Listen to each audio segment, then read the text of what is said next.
guys, welcome back. Today we're going to be making a Mexican soup that even your picky eaters will eat this soup. It's called Sopa con Picadillo. So you're going to need a large pot. You're going to need a pound of pasta shells, a small onion, 3 or 4 garlic cloves. You're going to need 3 tablespoons of olive oil, about a cup of tomato sauce, a cup and a half of frozen peas and carrots, a pound and a half of ground beef, and then some oregano, black pepper, salt, and ground cumin. Now those you're going to do to taste, but what you want to start with is at least 2 teaspoons of the cumin and the oregano. You're also going to need 5 Roma tomatoes, which I cut into quarters. So the tomatoes, the tomato paste, the onions, the garlic, chicken stock, a cup of chicken stock is all going to go in the blender at some point, and then you're going to need about 32 ounces of chicken stock to go in the pot. So let's get started. We're going to go ahead and put the olive oil in, and the first thing we're going to do is lightly toast the pasta shells.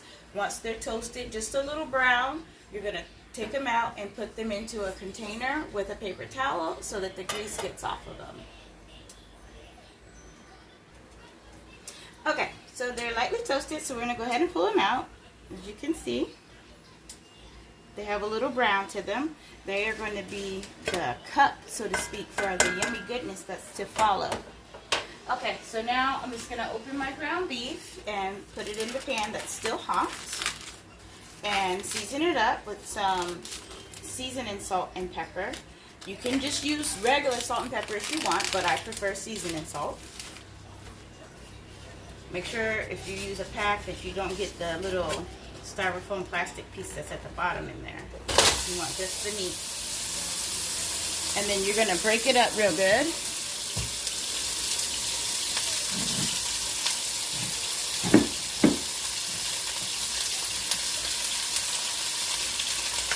And everything is going to be done in the same pan, so you're only going to have one pan.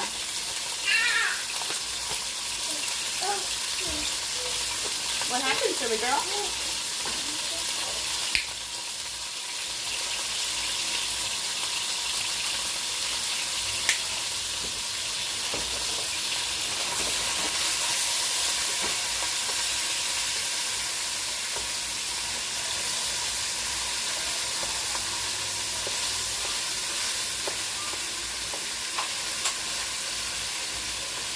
Okay, so then once your ground beef is browned, you're going to add in the 32 ounces of chicken stock, and while that is preparing to boil, we're going to switch to the blender and get that started, because that's going to be poured into the pot to come to a boil before we complete the rest. So while this is finished browning, let me tell you, if you cook for less people, you can cut this down. So instead of using a pound and a half to 2 pounds of ground beef, you could just use 1 pound. You can use 2 cups of the pasta shells, 3 cups of broth, and then you would still use the cup of tomato paste, and you would cut the frozen peas and carrots down to a ½ cup each, and still have the same fabulous dish, but not as much. And you probably still have a little bit of leftovers. Alright, so the beef is done. It's all brown. So now I'm going to add in the 32 ounces of chicken broth, and I just buy whatever's on sale at the time, as long as it's not the fat-free or the weird one. I like the regular kind. So as long as it's regular, I just go ahead and go with that, whoever is on sale. So I'm going to add that in. And then we're going to add in 3 bay leaves.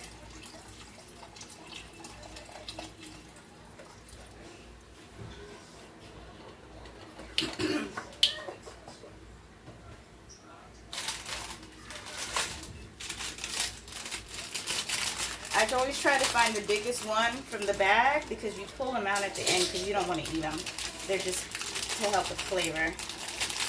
Sometimes all I get is small ones, and that's okay. You can usually see them. So there's our 3 bay leaves. And then while we wait for that to come to a boil, we're going to come over here and switch to the blender. This way, so we have more room. So in the blender, we're going to put in our 5 cut Roma tomatoes.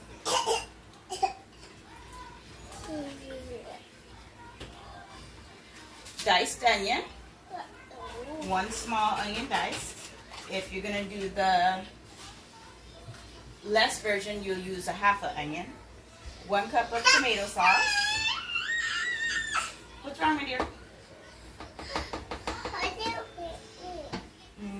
You're fine. 1 cup of chicken broth.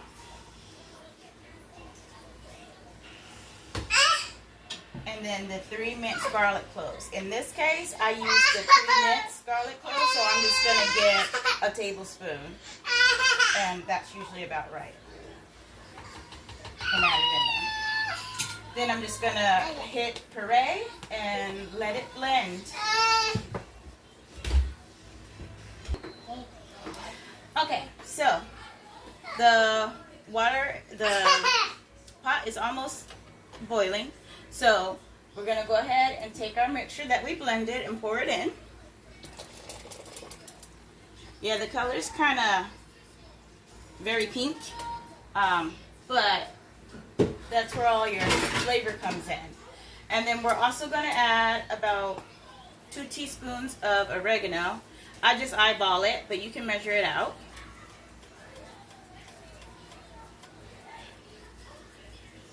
And then 2 teaspoons of ground cumin.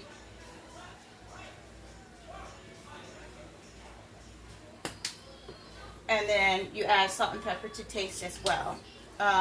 Usually about a half a teaspoon because you already have the oregano and the cumin and the seasoning salt from the meat. You don't really need a lot of salt and pepper added to it. And then I'm just going to give it a quick stir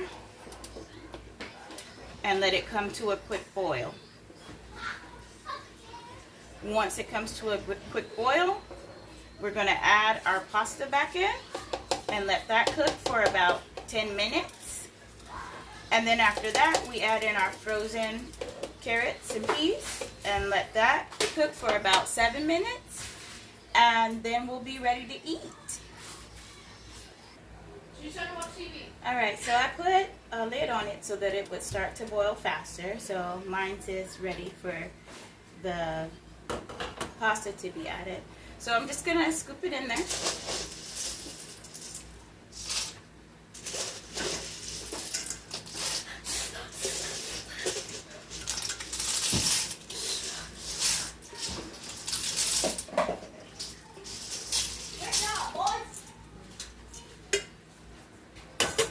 And then give it a good stir.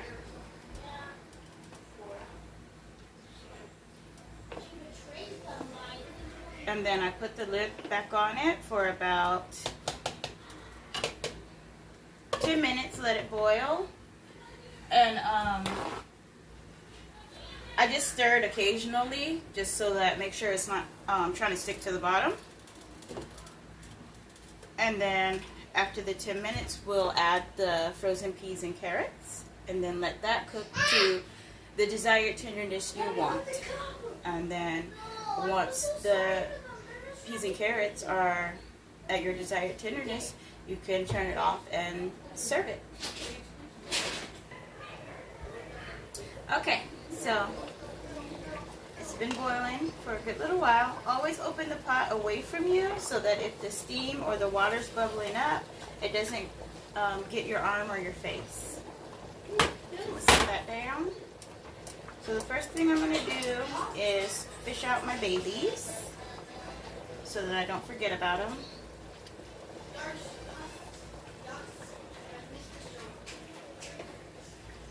Where are you, Mr. Bailey? There you are. There's one more. There it is. They hide pretty good. Okay, 3 bay leaves are out. So while it's still boiling, but as you can see, your noodles have started to expand. So you know you're ready. So now I'm going to go ahead and add in my frozen peas and carrots. So that's the first cup. Get out of there. And then I'm going to add another half a cup. Hey, what's wrong, my dear? You want more banana? Okay, just a minute. One moment, please. Hey, tiny tyrant. Slow your roll. All right, give that a good stir. And then put the top back on it. And let that cook for about 5 minutes. All right, so at this point, it should be done. And it is. So my little one, the tiny tyrant, is ready to eat. So I'm going to go ahead and serve hers up. So all I do is I take a ladle and I scoop a bowl full.